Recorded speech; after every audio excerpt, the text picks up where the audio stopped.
You're listening to the Options Insider Radio Network, the home of the Options Podcast. For more quality options programs, visit theoptionsinsider.com or search for Options Insider Radio Network in your podcast provider of choice. Listeners can also access all of our programming through our mobile app available in the iTunes and Google Play stores. Select programs are also available via live stream at mixlr.com/options-insider. That's mixlr.com/options-insider. Don't forget to follow along with your favorite programs and submit your own questions for the hosts at twitter.com/options, stocktwits.com/options, facebook.com/theoptionsinsider, or via questions at theoptionsinsider.com.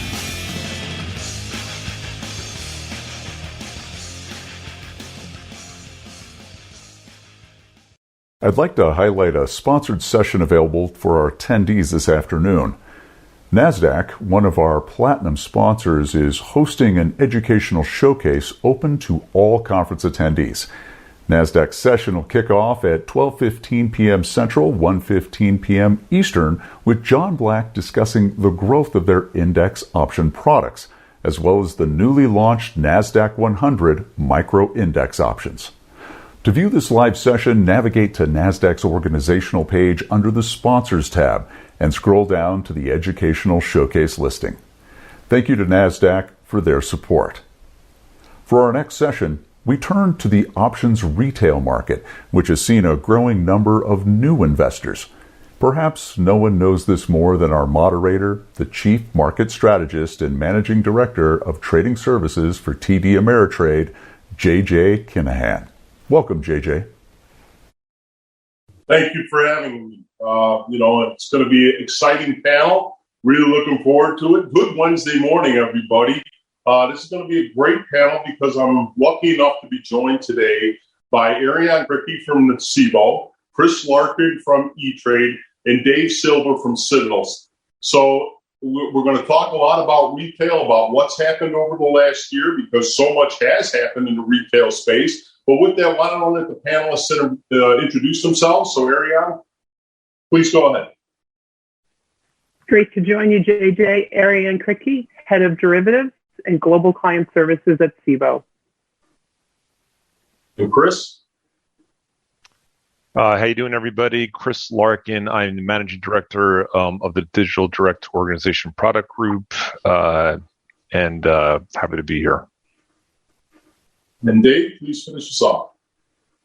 Of course. Thanks for having me, JJ. Dave Silver, and I lead the institutional options effort at Citadel Securities. All right, we're going to go in that same order for our first question. And the first question is one that I think many that are, hey, the game sort of changed quite a bit over the last 12 months in terms of retail. So, Ariane, to start, what do you think are the factors that really led to this? And probably more importantly, from an exchange point of view, what have you seen? How have you changed your lens a little bit in terms of what's happened over the last year? Yeah, no, thanks, JJ. It's been an exciting year. Clearly, this retail trading boom, the flex and work from home phenomenon, zero cost trading, and the growth of online brokers. But 2 points from my perspective: exchanges are one step removed from the end investor, but what we're still witnessing that increase in volumes attributed to this trend, particularly shorter dated trades, 2 days to expiry and under, for smaller sized. These trade characteristics are not necessarily reflective of a traditional institutional asset manager who tends to trade in larger size with longer time horizons. But speaking to what we're doing, we're very focused on enhancing our education efforts, product awareness, product innovation to serve retail investors. You're going to hear us say it a lot today, but education really is key. And Cboe's been working towards a more robust educational offering to help new retail participants learn about trading. I would agree. And one last... I would agree. Sorry. Yeah. 100% on education being a key. I'm sorry. I think you cut off for a second. Please continue, Ariane. I apologize. No worries, JJ. Just one last point, and I think you'll agree with me here, is that the industry's education efforts are really working. The progression of an investor will evolve from the basics of buying a single-legged option contract to more complicated strategies like verticals and spreads, and we're witnessing these trends on our exchanges, not only in single legs but also in complex. But please continue, JJ. I didn't mean to cut you off. No, I cut you off. I'm sorry, Ariel. Maybe I cut out, whatever it may be. But I'm going to turn the same question, Chris. You and I, being where we sit in the industry, have been right at the center of all this, have seen a change in maybe in our client base this year and in users to the past. Ariel brought up education. I know both of our firms spent a lot of time on that. But what else are you seeing in terms of, what changed over the past year and how your firm's looking at it? Well, JJ, I think first thing to say is that I think the biggest change is that you and I have been doing panels for a long time, and this will be the first time that they've talked about retail on the first day of an options conference. You and I are usually doing the 4 p.m. Friday afternoon session, and there's a few people straggling in there that we're trying to get in there, a couple of friends and family. But it's nice to be sort of part of the kickoff of the conference. So that's number one. It's been a big change for us. But clearly, listen, the $0 commission. When everybody reduced to $0 commissions back in Q4 of 2019 was obviously the catalyst. And, we really saw the secular growth sort of in the marketplace. I was looking at some of the volume statistics. We've been having a record-breaking, sort of year and a half period, all of us in sort of this space have. And if you just take our total option contract volume, from Q4 of 19 when we were actually charging commissions up today, and it's like our option contract volume's up 130%. So that's a big number.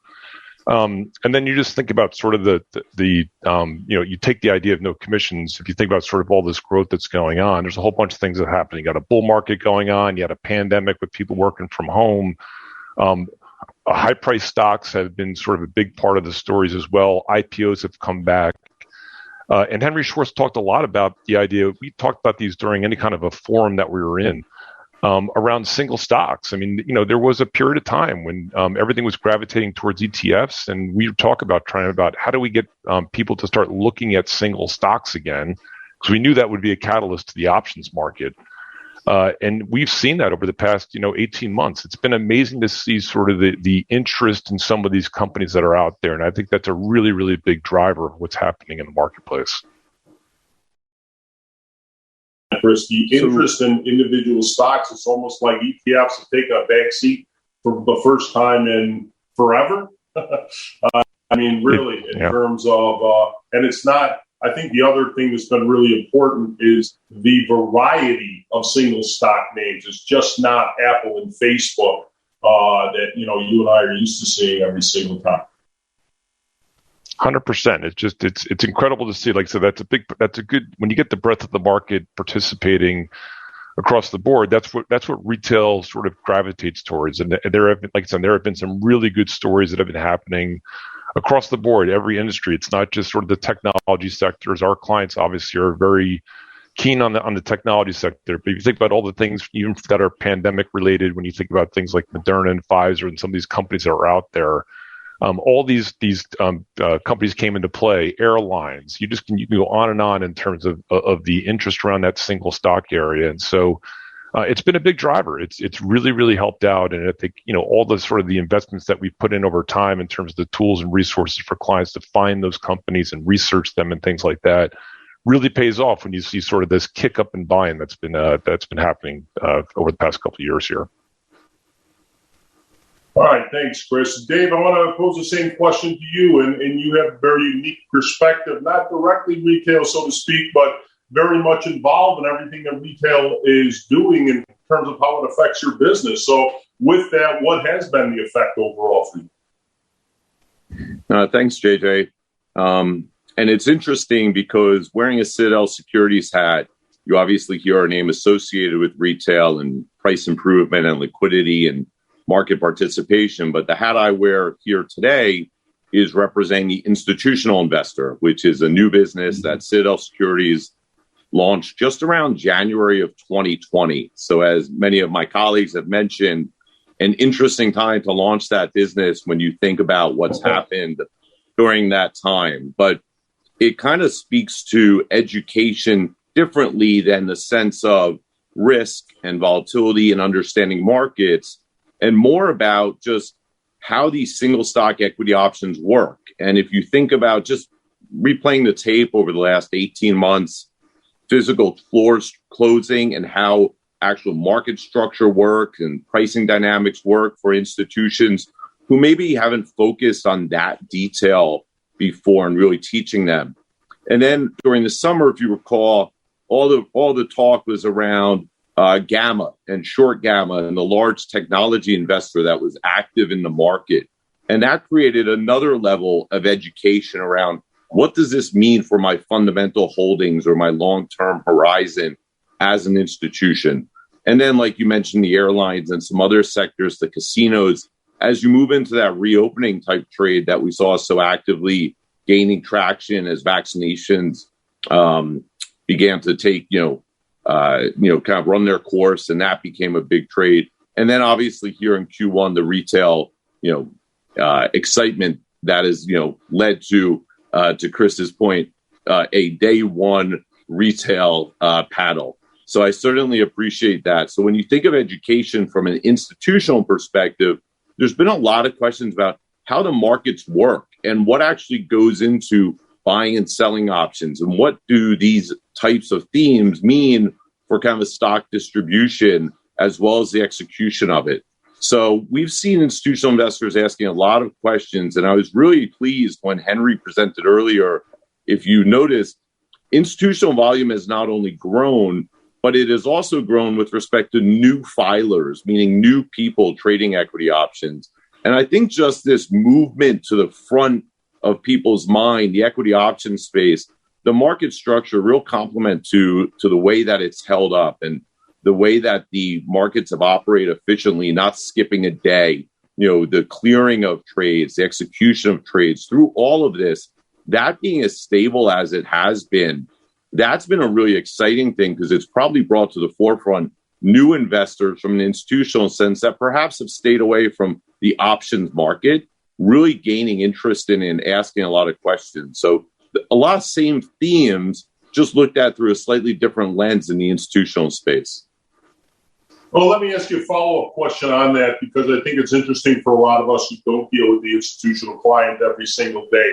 Are you seeing sort of the clients being driven there because their clients are forcing them to, or are you seeing more, hey, there's been such an increase in volume that we have to get there? And it's interesting you talk about education around the market structure side. You mentioned Gamma earlier. You also find a lot of education around here's how options actually work. Here's how volatility works. Here's the relationship between Gamma and Theta, or what's kind of the breadth of education you guys find yourselves doing?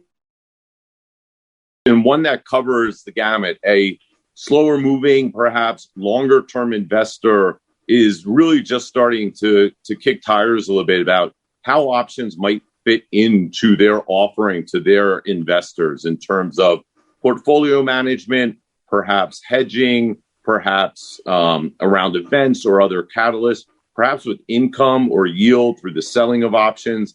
So there's a lot of questions just around anything from the basics of how does this product work from a credit perspective, a clearing perspective, right down to a more actively managed, perhaps a hedge fund or a more nimble asset manager.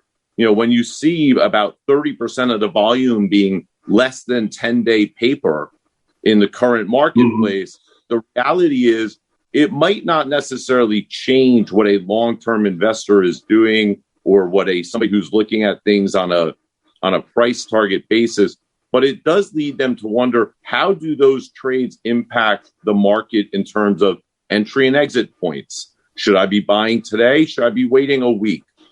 Is there a difference between Thursday and Monday based on expiration being on Fridays most commonly or traditionally in the single stock world?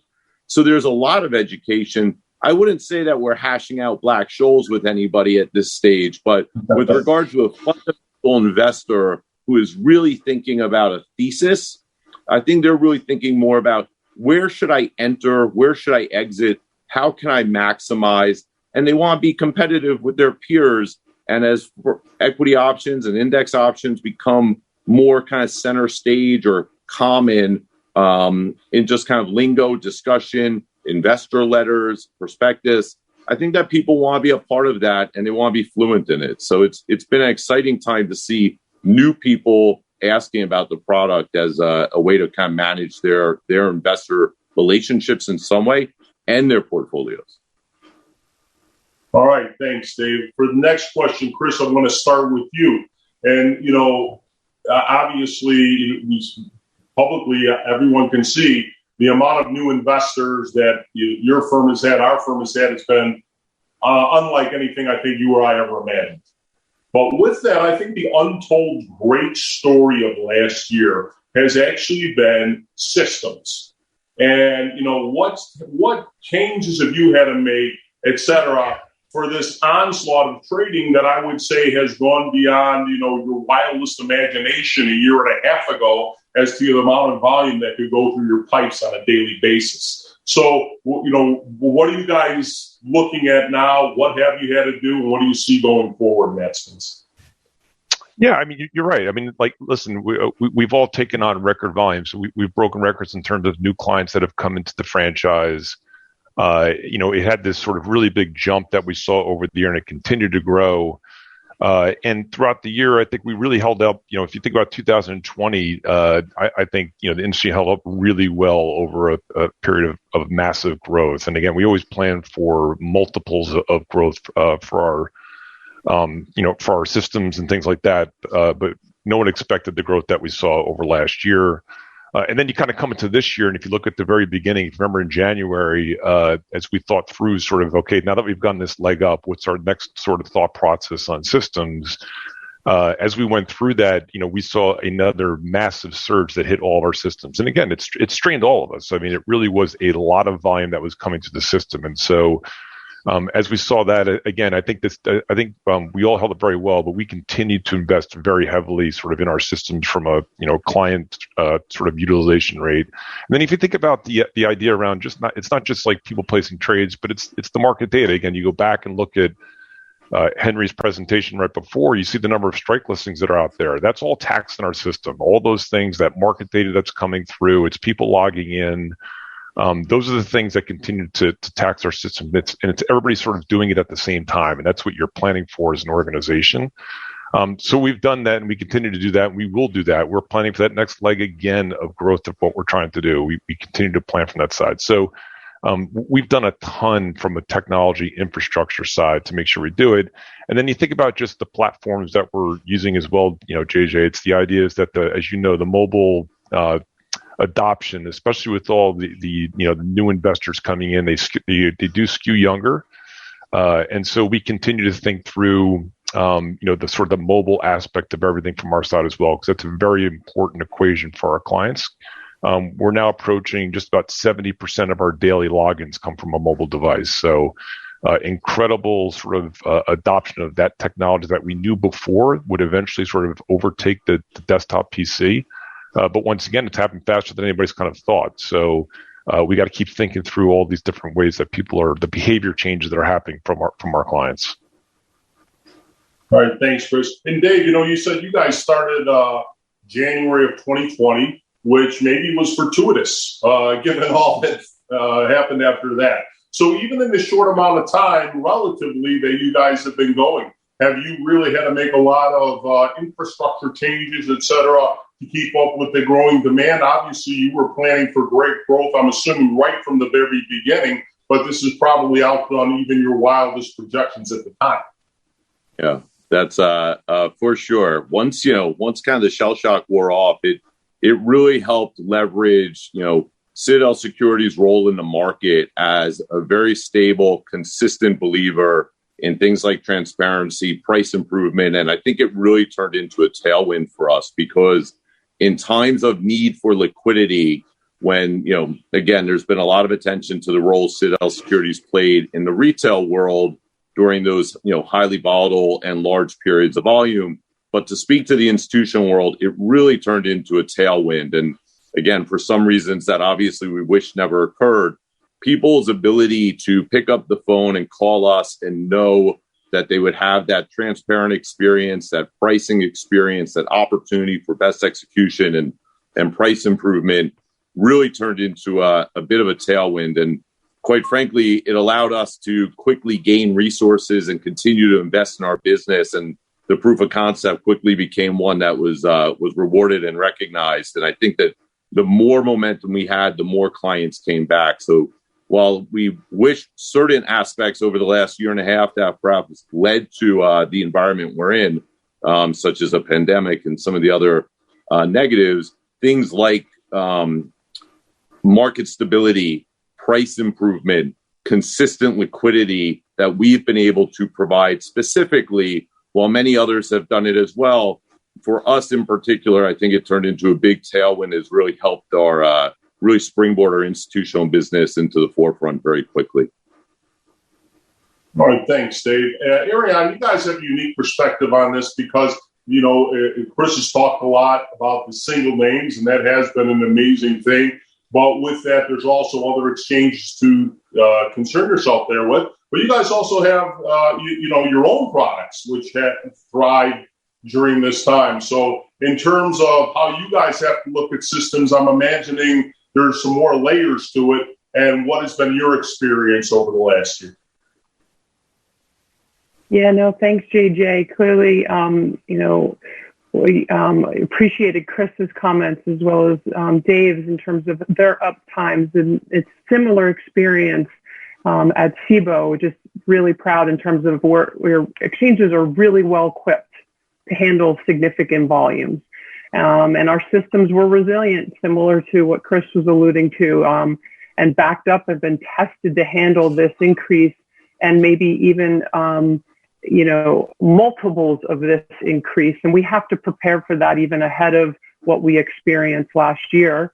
And we, want to make sure that the uptime is consistent, maintained, and continuing to be a place where there is things like Dave alluded to was we really want to make sure that the lit market is an effective way to have the best quality execution. And we spend a lot of time making sure that, our role as an exchange, we need to make sure we're facilitating these transactions as best as possible to provide an efficient and transparent market. And we believe that these lit, quote-driven markets will attract a diverse range of market participants, both retail as well as institutional investors. And we need to make sure that we're monitoring the trading behaviors and market conditions closely and make sure we have protections in place that we continue to see this growth. Or JJ, you and I like to talk about repeat users of these products and continue to come back. I think the one area that I want to probably touch upon here is that the prior panel was definitely was focused on the DC side of things, and I think that in these times there's areas where they will re-review some of the experiences that we had in January or in March, and we need to be mindful that investors' experience really truly has never been better. Retail investors have had a wonderful experience. Institutional investors continue to have a great experience. And when the industry or the regulators are contemplating broad market structure changes, we need to consider whether these changes are truly necessary and will they enhance the experience, because the experience has been pretty good thus far, JJ. Well, I think Chris and I would both echo that 100% from the retail side, that it really has never been a better time for the retail investor. It's been pretty amazing. And all the years of work that all of us have done, whether on this panel or watching this panel, I think it's paid off in a big way this year for exactly that area. And so, Dave, I'm going to take a couple of the themes that Ariane talked about and come to you on something. And that is, as you're seeing more new institutional players coming into this space, I think many of us always have a little bit of a question, and that is, how are they primarily using options? Are they using it primarily to, as an enhancement to the returns, or do you see them doing more, okay, this is a capital efficient way to be involved in something that I wanted to do anyways? Or, where do you see right now the primary use? I imagine that it's also maybe different as they get more education and more exposure to the markets. Yeah, I think, JJ, what we really see is a combination of option usage. I think that one of the more mature users who have been active in options markets for a long time have seen the last 6 months to a year as an opportunity to fundamentally remain committed to the stocks that they have strong opinions on, and perhaps use heightened volatility to earn yield, collect income, pick price targets around where they would buy more stock, where they would sell stock, perhaps entry and exit points via selling options. So you'll see a more traditional, fund that's looking for income or yield, that's sophisticated enough to understand, the risks of selling options, normally in a covered fashion. And, the majority of those investors would be able to, benefit from the heightened volatility that either comes from as basic of, demand outnumbering supply, as these retail names do tend to have volatility become heightened due to supply and demand, mechanics. So you've seen that. And then you've also seen, people using options in traditional single stock, perhaps for leverage of a best idea, or maybe to enter a stock or to press a stock one way or the other, on both sides of the market, depending on what their fundamental view is. I believe that much like you've mentioned, the users becoming more mobile in the retail space, and topics such as stimulus, putting money in people's pockets while they were at home, and the ease of investing, institutional investors have also entered that demographic where they have new portfolio managers, new analysts who are in the market of touching and feeling technology and touching and feeling innovation. And those are the stocks that they're doing the most work on. So a lot of the names that you'll see the institutions traffic in, whether it's, the EV space, or whether it's, I think we mentioned the Facebooks, the Amazons, the companies they can understand and look and use and feel, that's where the institutions have been as well. And they've taken advantage of, the recent decline in volatility as we've settled in, to really choose stocks. And you've seen that in some of the dispersion, even through this earnings cycles, as perhaps the market's, a bit more stable, perhaps, the S&P volatility has come in. You are seeing 3%, 5%, 7% moves consistently. And that is a really good opportunity to use options for both protection as well as, for entering or increasing a position without necessarily buying or selling shares. So I think that in general, JJ, like high level, many different strategies are being used. I think, as always, the newer users, they tend to buy options. They tend to feel a little more comfortable thinking about them as a hedging tool. But more and more, they're asking questions about overwriting, about income. And depending on their mandates, they're really very open to all strategies. I think that's where firms like ours have been helpful, being able to pick up the phone, talk them through that, and provide that education and ultimately that execution experience that they hope for. And that's worked quite well. That's great, Dave. Thanks. And so, Chris, Ariane talked about some of the criticisms that come the way of the retail trader, particularly, I think, from DC, et cetera, and some of their uses of options, and maybe, that some are using it shorter term, whatever.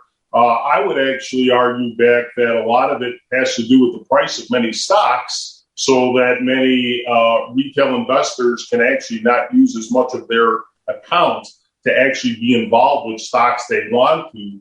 But I think there's another myriad of things that perhaps the story that plays well in the press isn't necessarily the reality of how most of our clients are actually using options. So, how would you sort of address that? Yeah, I mean, again, I'd agree, JJ. I think there's this idea that these products are obviously can be risky if they want to be, but in terms of how our clients interact with them, it's just not the way that they're doing. And so I think I think it's a capital efficiency sort of story that's around here. And if you think about the idea around these high price stocks, they're not accessible to a lot of these clients. And it's been a story that's been talked about for quite some time. And just to give you just a quick example, you saw some of the big name stocks that had a stock split last year. And if you take a look, I think it was in August of last year, where our clients, the number of people that held those particular stocks went up 50% after the stock split, just holders, and it stayed steady. So the idea that stocks come down to lower price, you do make it more accessible to other clients that are out there. So that's number one.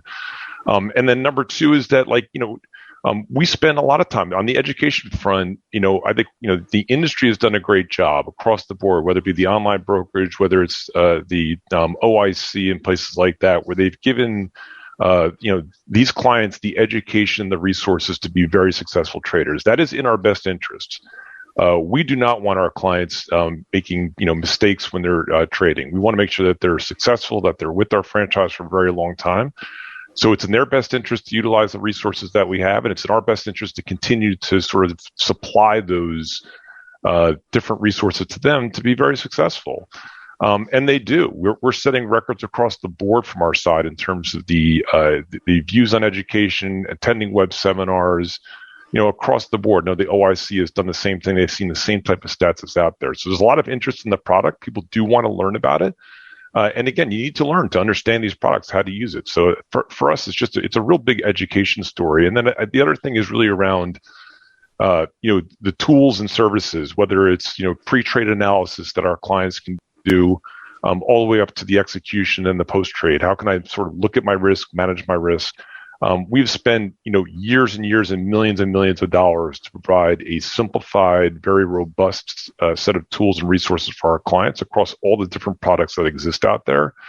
And that, again, that's all paying off right now. The education, the awareness of all the things that we're trying to do is paying off in this day and age. Thanks, Chris. All right, Ariana, I was trying to really go ahead, please. No, I was gonna jump in there and add to some of Chris's points before you had moved on, and I think it would be helpful. I think he was alluding to some great things. I think the one point I wanted to add was accessibility, and I think that's what he was, getting to in terms of describing all of the things that are available.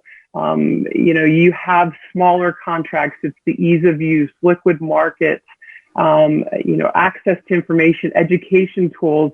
It's the fact that these options are a viable alternative to equities is really a great story here that we're pulling out, and especially when you're considering all of your investment strategies. So, and I liked Chris's example. I think that we wanted to drill into it a little bit more about these high-priced stocks.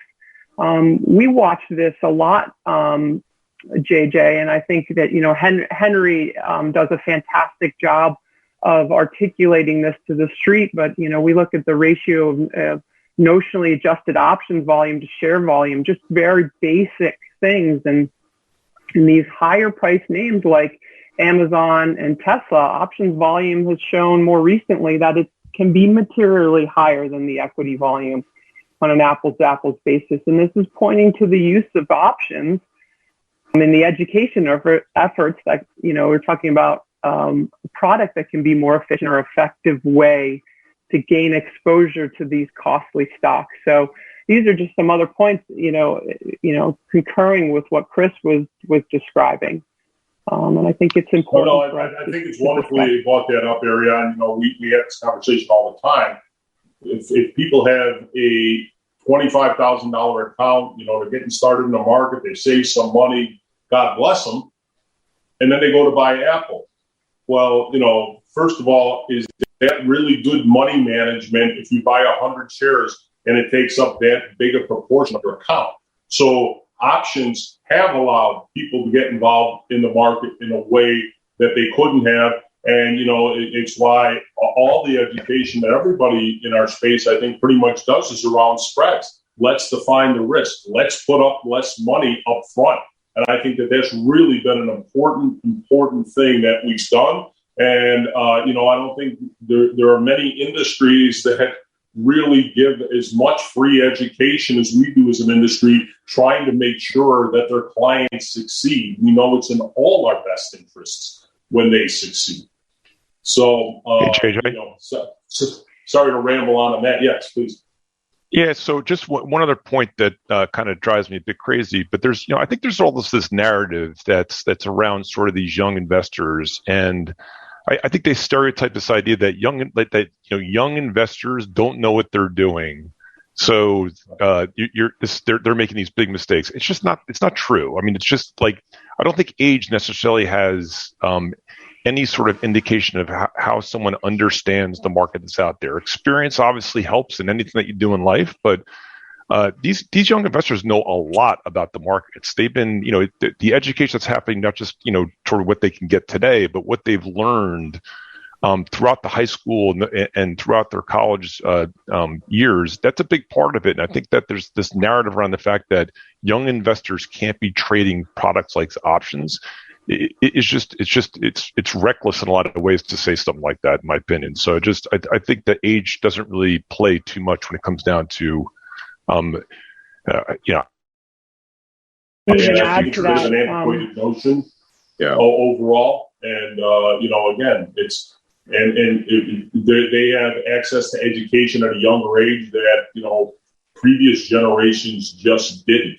So, and I also, what drives me crazy to add on to that is, for 5 or 6 years, from 2013 to 2019, we threw our hands up saying, how are we going to get younger people interested in the markets? Then when they kind of all came at once, but that all said, then it was like, well, you're doing it wrong and you're not any good. And I that really, as an industry, makes me angry. We should be embracing, if they're doing it wrong, teach them, rather than saying you're not doing it the right way. So I'm sorry, Ariane, I think I might have cut you off.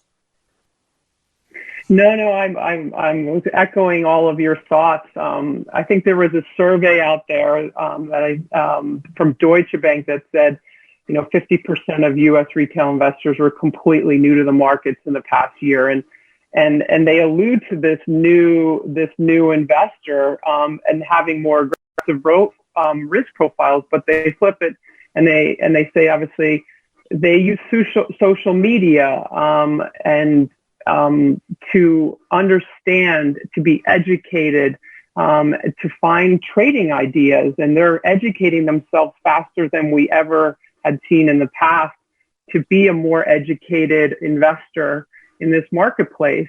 And they utilize, chat forums and trading clubs and messaging boards. And this is why we are seeing, this influx. Like you said, JJ, it's almost like a retail trading boom. It happened so fast and happened globally. But the tools that are readily available for them to get educated about the risks of options or derivatives trading has been fantastic, and they've been able to utilize those tools to really invest in this market. All right. I usually like to be very positive all the time, but one thing I think we have to touch on, and Dave, I'm going to start with you, a little bit of a harder question. What do you worry about as we go forward? What keeps you up at night, as they say? Look, it's a hard question. I think that because we've been so challenged so quickly, both as a unique business here and launching an institutional business. But I'll tell you, I would hate to see this be an opportunity that gets away. And what I mean by that is, I think that equity options, being a topic I could discuss with my mom, as opposed to her, not really sure what I do for a living. I think equity options being a topic I could discuss with my friends who work in various industries, who are now reading about it or learning about it on social media or other forums. I think that the breadth of interest in the market is just really exciting. And I think that it's something that can lead to continued growth. And, when you think about the stock market being front and center to so many people's mindset in terms of savings and retirement and wealth creation, I would hope that, and what keeps me up at night would be that the options market doesn't find the opportunity and capitalize on this, top of mind moment to bring more people to the options market and benefit from the transparency of it, the stability of it, the price improvement, the fantastic results that have been on display for the retail investor in terms of, money saved and execution completed and volume handled. To me, if that can expand and really be celebrated in the institutional space, and perhaps it brings pension funds and other investors into this market, it would keep me up at night to think that we might miss this opportunity for the equity options market becoming, a core part of people's plans for wealth, retirement, savings, growth, education, you name it. So while I probably would have said at various points over the last 18 months, anything from market structure working to servers staying online to price improvement mechanisms being in shape. I'm so proud of, specifically where I work at Citadel Securities, but where all of us work and what the industry has done for so many different investors, that to me, what really would keep me up is missing this opportunity to build on it and bring it to the forefront of investing. Great answer, Dave. Ariane, I'm going to throw the same question to you. What worries you going forward? Yeah, no, I'll build off of what Dave has been talking about. I think that it's, and JJ, you and I have this conversation a lot, it's the next investor, it's the next new investor. And we've obviously made some pretty significant inroads with new investors, new retail investors in the market and in the derivatives market in particular. But there's many more that we want to continue to deploy capital, not only into equities, but into the derivative space. And things that keep me up is making sure that we're continuing to educate and innovate, and more importantly, accessibility. But on the education front, we want to make sure that we're teaching the stepping stones of a very successful investment portfolio that allows customers to have trade that first contract. And guess what? That transaction worked out quite well. And then they come back and they trade more. So we want to continue to make sure that we're providing accessibility tools, products that allow customers to feel comfortable and confident to be able to deploy capital into the marketplace, while we are educating them in a way that makes sure that they understand the risks, how they can hedge risk, how they can gauge leverage in a responsible, measured way. And we continue to think, I know that both Chris as well as you, JJ, continue to say education is a key component to this growth, and we want to continue to keep up the momentum. All right, Chris, round us up, buddy. What is it that has you worried going forward, bud? Yeah, I think JJ. I think the one thing probably just that keeps me probably a bit up at night is really it's really the market. I mean, we've been experiencing a bull market. You take out last year, which we had that massive move down that we've never seen before, but it kind of snapped back up. So if you kind of close your eyes and open your eyes, you found out that your portfolio is right back where you are, and we've continued to grow from there. So a lot of our clients have they've not experienced what it's like to operate in a bear market. And I think what we want to do is make sure that they utilize things like options to make sure that they understand how to manage risk. So we've got the tools to help them look at their risk in their portfolios. They could take a look and shock their portfolios in certain instances and things like that. And then we've got the resources to help them out when the market does turn, because the market doesn't go up forever. And so you can make a lot of mistakes in a bull market and still make money. And then the mistakes are a bit more severe on the way down. So I think that you just want to make sure that our clients, try to take the emotions out of the market and try to take it, one step at a time. Make sure they manage risk on a proactive basis. Don't be reactive in managing a risk when the markets start going down, and have a plan. And then take advantage of all the resources that we have. Again, whether it be the tools or the products that we make available. And it's really important to understand that options are there for all types of market environments. And that's the great thing. The versatility of the product is the reason why it's so successful today and why it's going to continue to be very successful going forward. All right, guys. We only got about 30 seconds left for the final answer, so I just want to get final thoughts. I always want to end on a positive note because we can all hear enough negatives about our business, but this is the greatest business in the world. So I want to end on a positive note. So with Dave, I'll start with you, pal. What has you most excited going forward? Yeah, I think there's been a lot of benefits to the attention on the markets in terms of how transparent they are, how well they've worked for in these times. Things like best execution and price improvement have brought to the forefront opportunities in many cases. And I also think that while the institutional investor has massive respect for the retail investor, they do bring a new lens to look at the market, perhaps with the shorter dated or single stock type options, which again just expands the use case. And hopefully, and as Chris said, with all different types of markets, this product is here to stay.